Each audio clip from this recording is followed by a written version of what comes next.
This is absolutely unacceptable. It is unacceptable that the Biden administration gives Modi this platform to act like a democratic leader, because in doing so, Biden is complicit in whitewashing the blood on Modi's hands.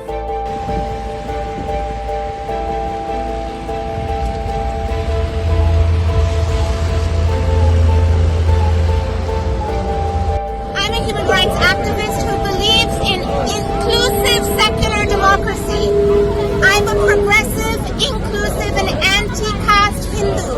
नमस्कार, the wire देख रहे हैं आप। मैं हूं आपके साथ चिराग झा और कैमरे के पीछे हैं देवी दत्त। प्रधानमंत्री नरेंद्र मोदी अमेरिका के पहले राजकीय यात्रा पर हैं और उन्होंने अपनी इस यात्रा में यूएस कांग्रेस को भी संबोधित किया और इसी के साथ पीएम मोदी ने यूएस कांग्रेस को दूसरी बार संबोधित किया। साथ ही पीएम मोदी की मुलाकात अमेरिका के राष्ट्रपति जो बाइडेन और उनकी पत्नी और साथ ही अमेरिका की पहली महिला डॉक्टर जिल बाइडेन से भी हुई। लेकिन इस सब के बीच जब ये माहौल बनाने की कोशिश की जा रही है कि पीएम मोदी केवल भारत के ही नहीं बल्कि पूरी दुनिया के नेता बन चुके हैं, तो वहीं दूसरी ओर अमेरिका से कुछ ऐसी तस्वीरें सामने आ रही हैं जो बीजेपी और भारत के सरकारी तंत्र के इन दावों को खोखला साबित करती हुई नजर आ रही हैं। जिस व्हाइट हाउस में पीएम मोदी ने जो बाइडेन से मुलाकात की, ठीक उसी के बाहर कई मानवाधिकार के समूहों ने शांतिपूर्ण तरीके से पीएम मोदी का विरोध किया और यह आरोप लगाया कि उनके कार्यकाल में भारत के अंदर लोकतांत्रिक मूल्यों का गला घोंटा जा रहा है। साथ ही यह कहा गया कि लोगों के मानवाधिकार का भी हनन हो रहा है।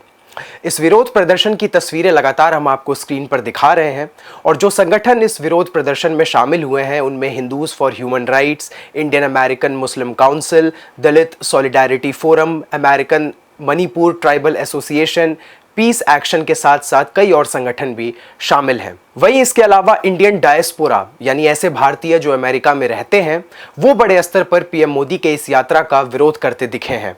हे जो आस्क मोदी, इस नाम से एक पूरा का पूरा काफिला निकाला गया भारतीय डायस्पोरा के द्वारा।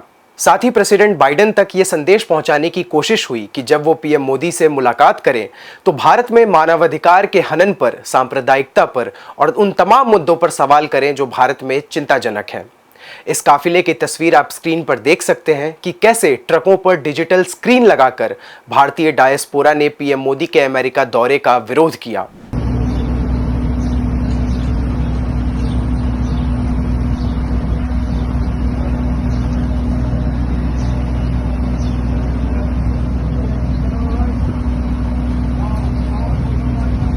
इन तस्वीरों के माध्यम से पीएम मोदी से यह पूछा जा रहा है कि आखिर क्यों उमर खालिद को 1000 से भी ज्यादा दिनों से जेल में बंद किया हुआ है।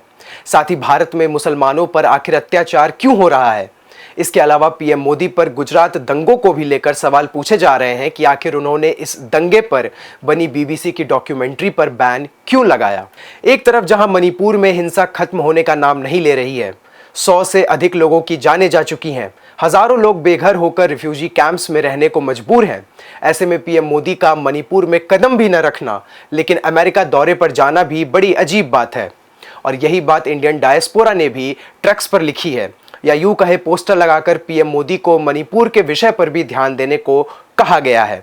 साथ ही मणिपुर में 200 से अधिक चर्चों को जलाए जाने की भी बात कही गई है। और तो और पीएम नरेंद्र मोदी को क्राइम मिनिस्टर ऑफ इंडिया तक कहा गया।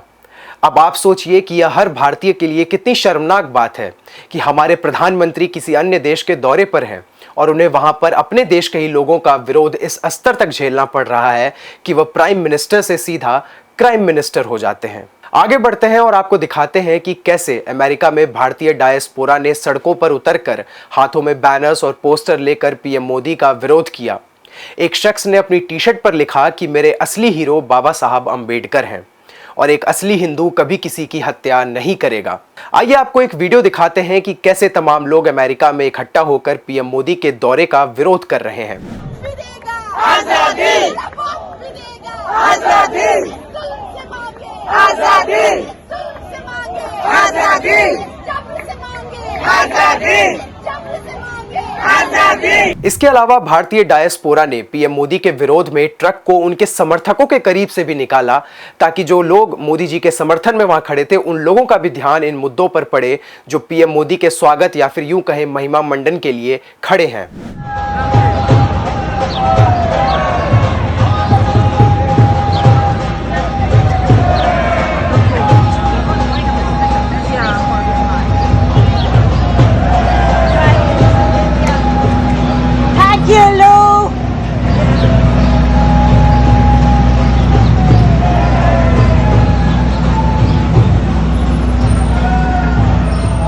यह तस्वीरें हर सच्चे भारतीय को यह सोचने पर मजबूर करती हैं कि आखिर हम कहां गलत हैं और कैसे आज एक दूसरे देश में विश्व के सबसे बड़े लोकतंत्र भारत को ही स्वतंत्रता और मानवाधिकार का पाठ पढ़ाए जाने लग गया है। आपको अमेरिका की संसद यानी यूएस कांग्रेस के सदस्य या सीनेटर्स का भी बयान दिखाते हैं जिन्होंने पीएम मोदी के यूएस कांग्रेस में दिए गए भाषण का बहिष्कार किया और इसकी बात कही और साथ ही उनके ऊपर कई बड़े और गंभीर सवाल भी खड़े किए कि पीएम के कार्यकाल में आखिर भारत में क्या सब हो रहा है। अमेरिकी कांग्रेस की सदस्य इल्हान ओमर ने पीएम मोदी पर भारत में अल्पसंख्यकों का दमन करने का आरोप लगाते हुए उनके भाषण का बहिष्कार किया। उन्होंने ट्वीट में लिखा, प्रधानमंत्री मोदी की सरकार ने धार्मिक अल्पसंख्यकों का दमन किया है, हिंसक हिंदू राष्ट्रवादी समूहों को गले लगाया है और पत्रकारों और मानवाधिकार अधिवक्ताओं को निशाना बनाया है। मैं मोदी के भाषण में शामिल नहीं होंगी। इतना ही नहीं, एक और यूएस कांग्रेस सदस्य रशीदा तालिब ने पीएम मोदी पर पत्रकारों के आवास पर ताला लगाने का आरोप लगाते हुए उन्हें अमेरिका में मंच दिए जाने पर बड़े सवाल खड़े किए। उन्होंने कहा, यह शर्मनाक है कि मोदी को हमारे देश की राजधानी में एक मंच दिया गया है।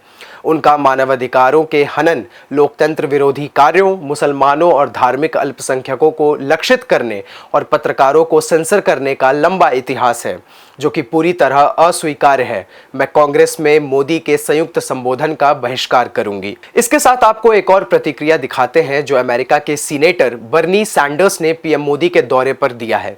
सैंडर्स ने कहा, प्रधानमंत्री मोदी की सरकार ने प्रेस और नागरिक समाज पर नकेल कस दी है, राजनीतिक विरोधियों को जेल में डाल दिया गया है और एक आक्रामक हिंदू राष्ट्रवाद को आगे बढ़ाया है जो भारत के धार्मिक अल्पसंख्यकों के लिए बहुत कम जगह छोड़ता है। राष्ट्रपति बाइडेन को मोदी के साथ अपनी बैठक में इन तथ्यों को भी उठाना चाहिए। इन तमाम बयानों को आप तक पहुंचाने का यह मतलब है कि इस बात को आप भी समझें कि अगर किसी देश के राष्ट्राध्यक्ष भारत आते हैं और भारत के सांसद अगर उन पर ऐसे आरोप लगाएं और उनके भाषण का बहिष्कार करें तो यह उस देश के लिए कितनी शर्मनाक बात होगी जिस स्थिति में आज भारत खड़ा है। और यह तो हमने आपको केवल ट्वीट्स दिखाए, लेकिन यूएस कांग्रेस के रिप्रेजेंटेटिव्स ने अपने आधिकारिक लेटर हेड पर 20 जून को एक पत्र लिखा और पीएम मोदी के भाषण पर आपत्ति जताई थी कि कैसे पीएम मोदी स्वतंत्रता के मूल्यों के खिलाफ भारत में काम कर रहे हैं। इस लेटर को आप स्क्रीन पर देख सकते हैं कि कैसे इस चिट्ठी पर यूएस कांग्रेस के तमाम सदस्यों के हस्ताक्षर हैं जिन्होंने एक सुर में पीएम मोदी का विरोध किया है। हर देश प्रेमी यह चाहता है कि अंतर्राष्ट्रीय मंच पर उसके देश का परचम लहराए, लेकिन फिर ऐसी खबरें विश्व के सबसे बड़े लोकतंत्र को सोचने पर मजबूर जरूर करती है कि आखिर हम गलत कहां हैं। शायद अब केंद्र सरकार को भी इस पर मंथन करना चाहिए कि उनकी जिन नीतियों के कारण प्रेस की स्वतंत्रता खत्म हो रही है, समाज में धार्मिक उन्माद फैल रहा है और लोगों के मानवाधिकार को जिस तरह से चोट पहुंचाया जा रहा है, उस पर मोदी सरकार को जरूर सोचना चाहिए। इसी के साथ इस वीडियो में फिलहाल इतना ही। तमाम खबरों से जुड़े रहने के लिए आप देखते रहें द वायर। बहुत बहुत धन्यवाद आपका।